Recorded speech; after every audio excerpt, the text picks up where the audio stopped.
welcome back. Time now for a look at the morning's newspapers, and with us to review them as the editor of The Big Issue, Paul McNamee, and the broadcaster Thomas Copeland. Paul, Thomas, good morning to you both, and happy 2023. But before we speak to them, let's take a look at the front page of the morning's newspapers. The front page of the Daily Mirror quotes the head of the Royal College of Emergency Medicine, who said delays in care could be killing 500 patients a week. That warning from Dr. Adrian Ball also makes the front page of The Express. It's also the lead in The Times, with staff shortages, surgery backlogs, flu and COVID all contributing to the crisis. The Guardian predicts that NHS strikes could continue for months, with staff facing real terms pay cuts. The Eye reports that 73% of Conservative voters, though, think the party has mismanaged the health service. The Daily Mail calls it a triple New Year headache for Rishi Sunak, throwing in migrant crossing and rail strikes for good measure. Well, the Telegraph reports that Mr Sunak has shelved plans for an overhaul of the childcare system, and they've got the NHS story also on the front page. The Sun goes with the publication of Prince Harry's new book, and the Star's headline is Barking Mad, a story about councils spending millions on trees, some of which die because they haven't been planted properly. All right, time now to bring Paul and Thomas in. Guys, thank you very much for being with us. Let's get straight into it and start with you, Paul. And you picked out the front page of The Eye, and this is a polling that shows that voters are blaming the Conservative government for the state of the NHS. Yes, good morning. This comes as a result of a poll by campaign group Compassion in Politics by Opinion. And they've asked a lot of questions of where Tory voters are going. It is an ongoing concern for the Conservative administration on what their core voters think. And as you'd mentioned there, this top line, 73% said they thought that the NHS had been mismanaged and had been under this government for the last years. And there's a couple of things, I think. One, obviously, we're seeing growing stories about excess deaths at the moment. We know where we are with the strikes, but also it breaks this narrative that the Conservatives have been keen to play, that each time a new Prime Minister comes in, this is a new broom, and what has gone before doesn't really count. Certainly Boris Johnson was particularly keen on that push, but the voters are not buying it, particularly core Conservative voters. There are a couple of other questions that were asked within that poll that are worth highlighting. 47% of Conservative voters, they said, believe austerity policies have been a failure. We still beg the question, what are the other 53% thinking if only 47% think they've been a failure? And the only bright note, I suppose, for Rishi Sunak and his flailing government is that 43% of Conservative voters in this poll believe that Brexit had been a success. And again, you do wonder what they are looking at for that. But I think that this real concern around the NHS is something that those in higher office are going to have to take seriously. Yeah, and Thomas, let's move on to the front of the Daily Mirror now, and this is the line from the one of the top doctors saying that some 500 deaths a week in the NHS are being caused because of the delays in emergency care.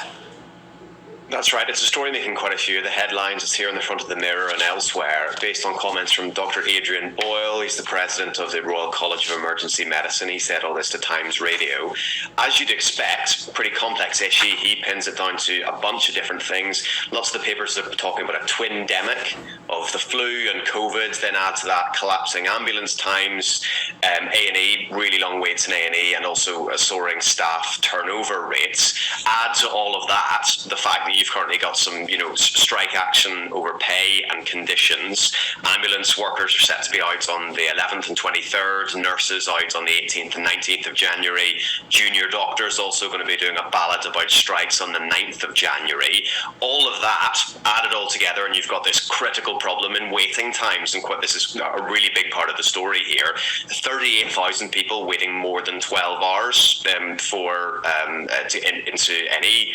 That's over over 10,000 this time last year. According to Boyle, this one took me really by surprise, and you wonder what the purpose of ambulance services are. If this is the case, he says that at times in December, waiting times for an ambulance were over 2.5 hours, and reports of a 99-hour wait, 99 hours for one patient in Swindon.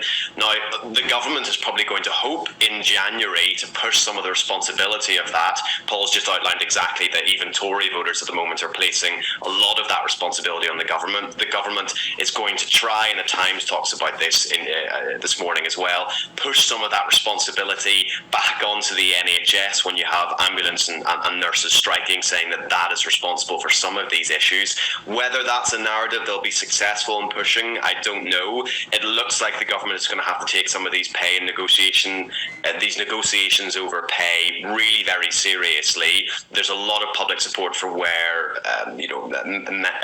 medical staff are striking at the moment.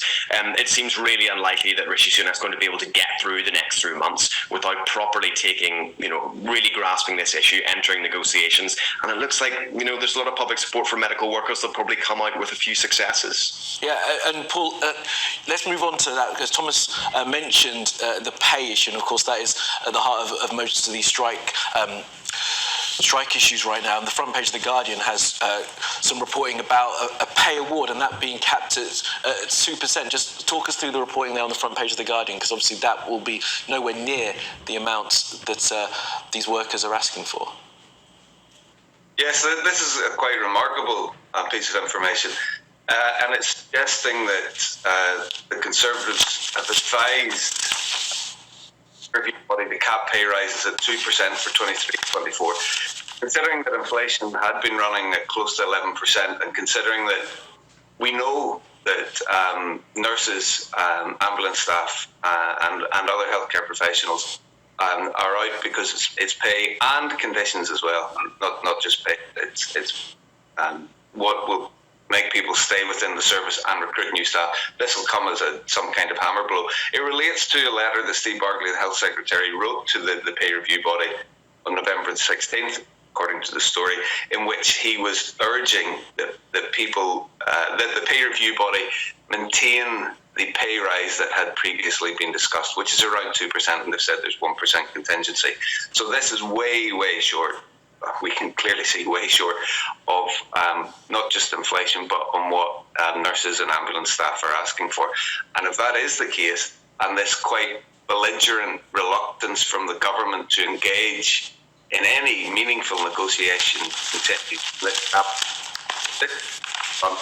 see that there is not any kind of end in sight, which is obviously good for the staff, good for in Britain who needs to engage with the NHS.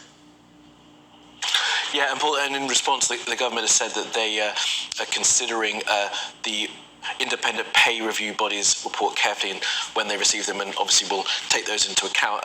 Thomas, let's move on to the next front page that you had picked out, and this is the politics of all of this, and the Daily Mail sort of laying out where the problems are for Rishi Sunak, and talking about his New Year headache and a triple headache. It's a first Monday morning of New Year. They've picked out just 3 problems, 500 deaths each week. They've picked that one out. We've just been talking about that a second ago. They've also picked out over 45,000 migrants crossing the Channel last year. Kind of whatever way you want to look at that issue or feel on that issue. It's reported this morning as well in the Daily Telegraph. That's a 150-fold increase. 2018, there were only 300 migrant crossings. Now it's nearly 46,000. So the government's going to need to do something, whichever way you want to look at that issue. And then they've also picked out the Mail this morning, rail strikes. Feel free to add to that, I suppose, nurses, doctors, ambulance workers, plenty of public sector strike action going on.